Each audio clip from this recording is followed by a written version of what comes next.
Hello everyone and welcome to another Helldivers 2 video. My name is Brian if you happen to be new to the channel, but if you guys haven't seen the news, mechs are coming to Helldivers 2 and we have some gameplay footage of that actually happening. And honestly, it looks as fun as hell. Like, this in and of itself is something I think to be very excited about. You can see the guy, your Helldiver, jumping in and out of the mech, and I think this in and of itself is going to be really game changing in terms of how we approach this game. But it isn't just mechs that have been confirmed. We were seeing new stratagems like being able to call in AI squads, meteors perhaps, calling down a meteor from the sky.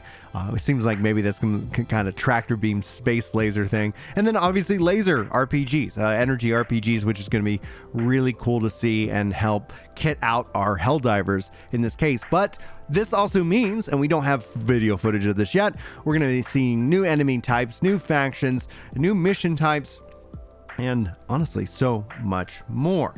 As a games as a service game goes, I'm really excited to see the reception that Helldivers 2 is getting, and I think this kind of springs to life, just the quality of what the team Arrowhead has been able to deliver, and I'm glad that it's having the success that it's having. We've seen this big shift or this big fatigue with games as a service games, and I think rightfully so, because I feel like we've seen quality dip down. But it's unique in their approach of taking it as what we kind of label as a AA, but honestly, it feels more AAA to me than anything else that I've been playing in terms of this kind of model.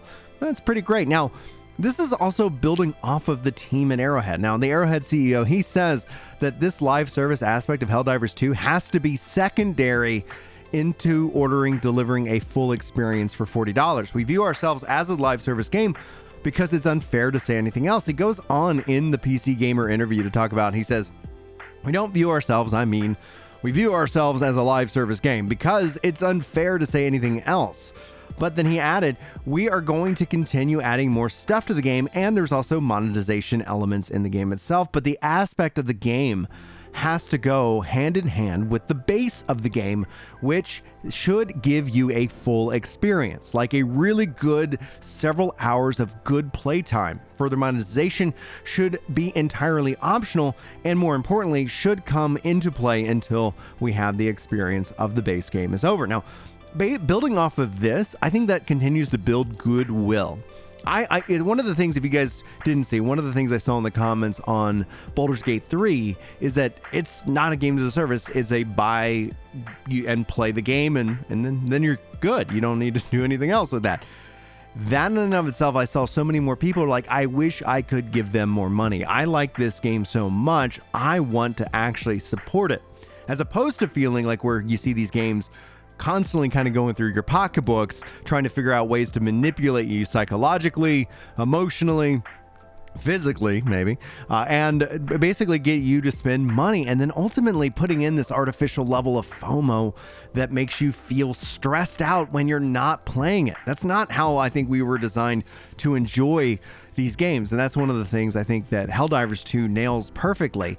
It's a lot of fun when I'm playing it, but I don't feel like I'm missing out, that I'm losing ground by taking a break or actually playing other games, or heck, spending time with my kids, right? That's a positive thing, and it should be applauded. Now, further in the interview, he goes on to say, if you imagine what's happening with the game here in 2 years or 3 years or year 4, at this point, you really need to shift the model to where the content that we put out for free, like new enemies and missions, etc., what they might be, and also give players the opportunity to support us continuing to build that title.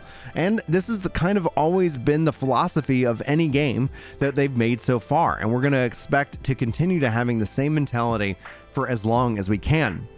And so that's kind of where things fall, because I think any rational gamer like any of us sitting around going like, yeah, of course they need to continue to make money, make a good game, sell a good game, right? Like that in and of itself, I think is what they've already accomplished, and what they're teasing with future updates and the Galactic War, and obviously all the satire continues to, I think, build a better gaming experience. And on top of that, I still look at this as an interesting proving ground for PlayStation PC. Now, I don't think that's going to be happening in the near term, like tomorrow, for example, but as these games and as PlayStation brings more of their live service games to more platforms, financially, that just kind of makes sense because it's a multiplayer game.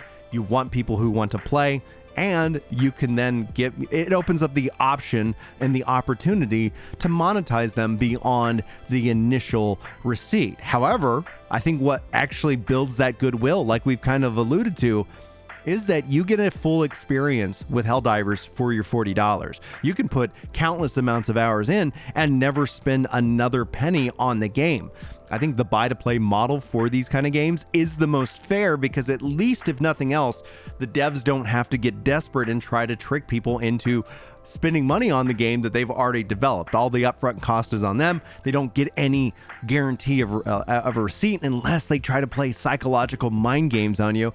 And I think that's what's causing the fatigue with games as a service. So when a game as a service game comes out and doesn't do that, it acts as a full experienced game that happens to go and say, yes, we're going to continue to evolve so you can continue to invest in this game with your time, and then hopefully later with your money. I think at the end of the day, people are just happy to go ahead and say, sure, you've got it. Here's my money. Take it and continue to make, the game, because I'm having fun. I want more. I want more of what you've been giving me. Anyway, guys, I think this is exciting. I'd love to hear your thoughts, especially as it relates to mechs. Are you still playing the game? Are you frustrated, or are you in the camp that says they're never going to play this game? I've talked to a lot of people about Helldivers 2, and one of the things that we will have coming up here on the channel at some point is me and my fellow comedians. We all love this game so much. We're going to see if we can't get together with a comics streaming Helldivers 2 kind of live stream and have some fun, make some jokes, maybe, I don't know, get canceled here and there, as that is something that can happen on the internet. Anyway, guys, my name is Brian. This has been Ginger Prime over here talking about Helldivers 2. I hope that you enjoyed this video, a news break in your day, and I look forward to giving you guys more information, news, and stuff on video games, guys. This is great. It's a great time to be alive. It's a great time to be a gamer. The only thing I want now is that Helldivers 2 to come to GeForce Now. I think that in and of itself would be the be-all end-all highlight of the day. Anyway, guys, thanks so much for listening. Hopefully you have a good day. Hopefully I'll see you next time. But until then, take care.